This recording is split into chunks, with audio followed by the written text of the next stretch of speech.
মাটি সম্পত্তিত তাৰমানে ককা ভাই আমি আছোঁ চাৰিজনৰ ভিতৰত তাৰমানে এজন দাদা ঢুকাল, বাকী তিনিজন আছোঁ। তিনিজনৰ ভিতৰত তাৰমানে মই সৰু, বাকী মাজুজন আছে হেৰি সোণাপুৰ, আৰু মোৰ দাদাটো আছে মোৰ ঘৰতে একেলগে। মই তাৰমানে মোটামুটি আজিৰ পৰা 15-16 বছৰ আগত চৰকাৰী ঘৰত আহিছিলে। আহাত তাৰমানে মোৰ দাদাই সুধিছিলে ইয়াতে বনাব দিম নেকি। মই দে আৰু আমাৰ নিজৰে মাটি ইয়াতে বনা, আৰু ক'ত বনাবি আৰু এনেকৈ বনাবলৈ দি পেলাই মই তাক এনেকৈ কৈ থ'লোঁ। আৰু সি ক'ৰবাত গ'লে তাৰমানে কিবা এটা মোক সোধে।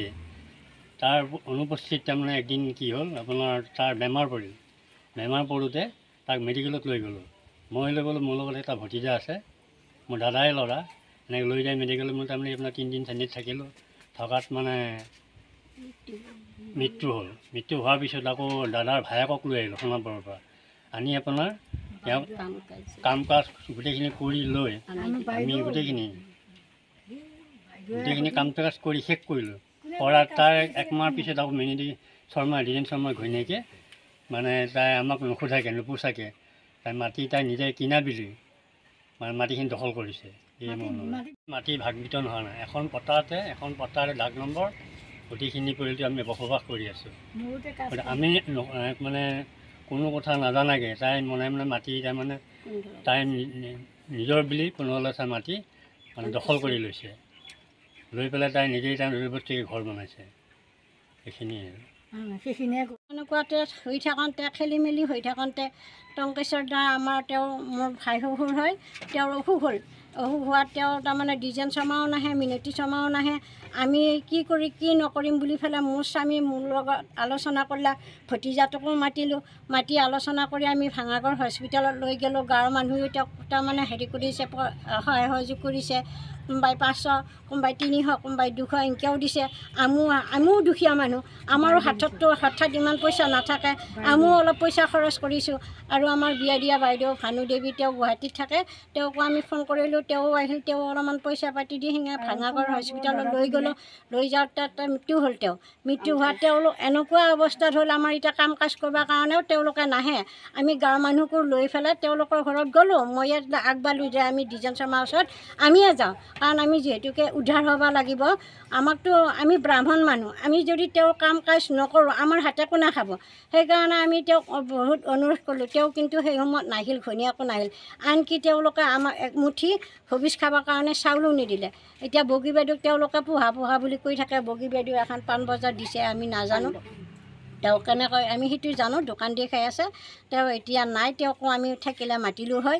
গতিকে তেওঁ হাত ভাঙা বুলি কৈছে। আমি এতিয়া ক'ত বা আছে নাজানো, কিন্তু বেমাৰ আজাৰ হ'লে তেওঁক আমি দেখা নাই।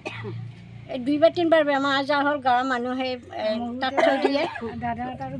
তাৰপিছত এনেকুৱাকৈ তেওঁ খেলি মেলি কৰে, হাজাৰ তাৰমানে এনেকুৱা যোৱাবাৰ তাৰমানে থানাত আমি গ'লোঁ, তাতেও হেৰি কৰিলোঁ, আমি বাইদেউ ওচৰ কৰোঁ বহুত তাৰমানে বহুত তেওঁ তাৰমানে বলপূৰ্বকো আছে, পইচাৰো আছে।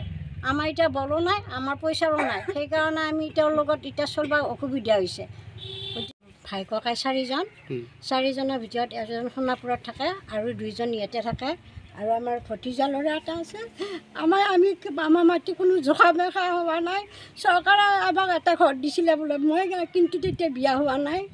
মোৰ হাজবেণ্ডেও সুধিছিলে, সুধোঁতে ইয়াতে তেওঁ সেইখিনি মাটি দ আছিলে, এইখিনি মাটি তাৰমানে ওখ আছিলে। ওখত থাকিবৰ কাৰণে নিজৰ ভাই চৰকাৰৰ পৰা যিহেতুকে ঘৰটো আহিছে, ক'ত বান্ধিব, সেই ওখ ঠাইখিনিত বান্ধিব দিলে। এতিয়া তাৰমানে তেওঁলোকে দ্বিজেন শৰ্মা বোলে, আমিও চিনি পাওঁ, কিন্তু আমাৰ গাঁৱৰে তেওঁ বোলে মাটিটো বিক্ৰী কৰা বুলি কৈছে টংকেশ্বৰ শৰ্মাই।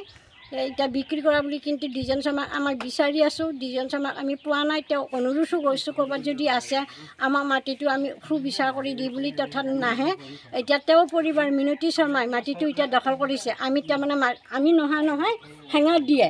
আৰু আমাৰ ল'ৰা ছোৱালী এজনৰো নাই, ল'ৰা ছোৱালী নাই। তেওঁৰ এতিয়া আমাৰ ধন ধানো নাই, আমাৰ ল'ৰা ছোৱালীও নাই। তেওঁৰ এতিয়া ধন ধানো আছে, ল'ৰা ছোৱালীও আছে।